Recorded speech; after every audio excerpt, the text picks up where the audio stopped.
agama. Jadi mohon yang terakhir saya ingin sampaikan, tidak ada kesuksesan tanpa kerja keras, tidak ada kesuksesan tanpa perjuangan, dan tidak ada kesuksesan tanpa dorongan doa dari kedua orang tua kita. Jadi pada hari ini Anda ucapkan selamat, Anda mintakan maaf kepada orang-orang tercinta yang berkontribusi atas kesuksesan pendidikan kita. Hati-hati memperlakukan kedua orang tua. Saya tahu di sini ada master hukum, saya tahu di sini ada master manajemen, saya tahu banyak prodi yang ada di sini dan memiliki tata kelola yang sangat baik, maka itu salah satunya didukung oleh perilaku Anda setelah lulus. Pada saat Anda berinteraksi dengan kedua orang tua, jangan menggunakan pasal hukum.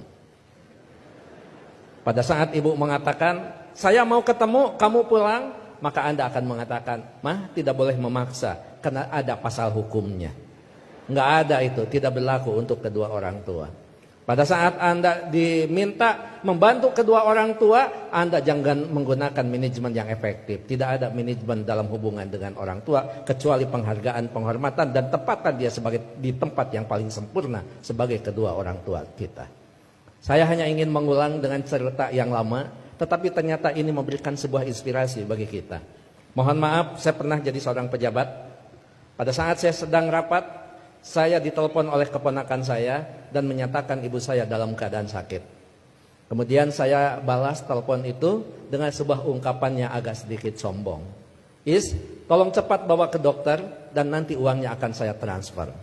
Ternyata ibu dari kejauhan menjawab kalimat saya dengan sebuah kalimat yang tegas. Enggak usah ditransfer, yang penting kita bisa ketemu. Kalau ibu sudah mengatakan yang penting kita bisa ketemu, maka jabatan itu tidak ada, maka rapat itu tidak ada. Dan boleh saya katakan, kalau saya sudah dipanggil ibu dan bapak, tidak ada yang bisa menolak panggilan siapapun, termasuk atasan saya.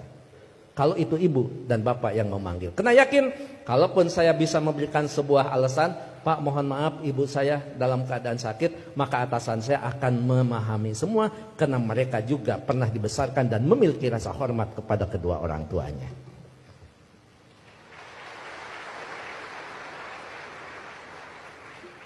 Pukul 8:30 malam saya pulang, dan saya sama seperti Anda, mungkin saya lebih kampung daripada Anda yang hari ini di wisuda.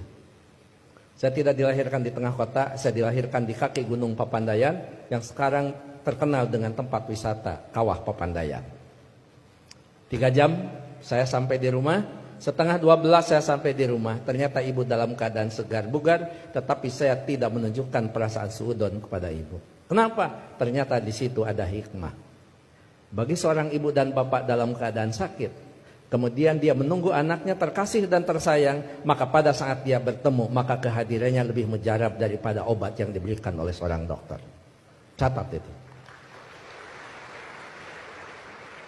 Ibu tidak hanya menunjukkan segar dan bugar, tapi ibu juga tetap memperhatikan kesukaan makanan anaknya.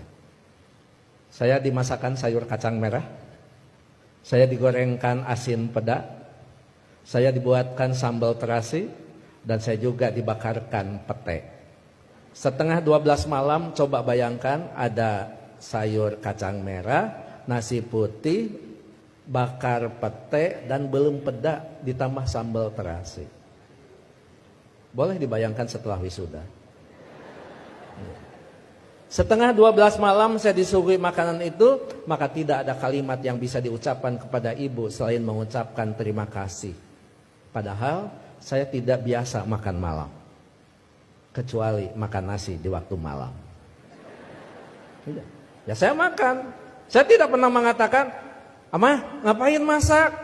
Kan kata dokter paling tidak 3 jam sebelum tidur kita boleh makan. Ini mau tidur 11:30, ngapain masak?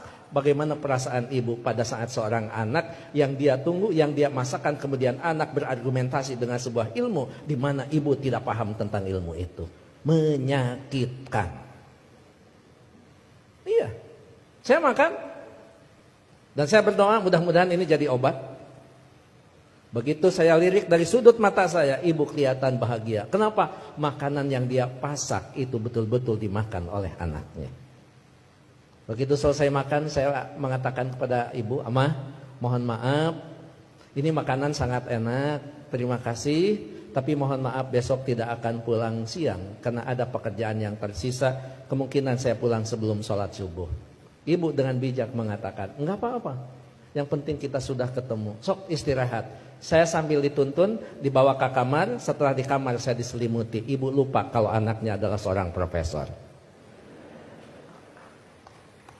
Ayo tepuk tangan. Itulah ibu. Jadi Anda mohon maaf baru juga ahli madya ya. Ahli madya ibu mau nyelimutin.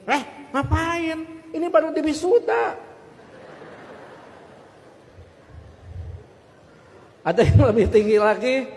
Masa mah disimutin? Ini tekan sarjana.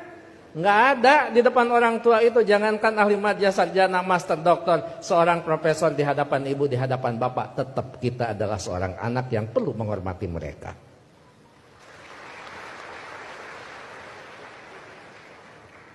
Yang paling indah dan paling membuat saya terharu, pada pukul 3 saya bangun, ternyata ibu sudah berdiri di samping saya sambil menepuk bahu saya. Cepat kamu bangun, jangan lupakan sholat sepertiga malam terakhir. Kenapa? Kamu bisa mendapatkan yang semua ini bukan karena kepintaran kamu, jangan-jangan bukan karena kecerdasan kamu, mungkin keberuntungan doa kita dikabulkan oleh Allah Subhanahu wa Ta'ala.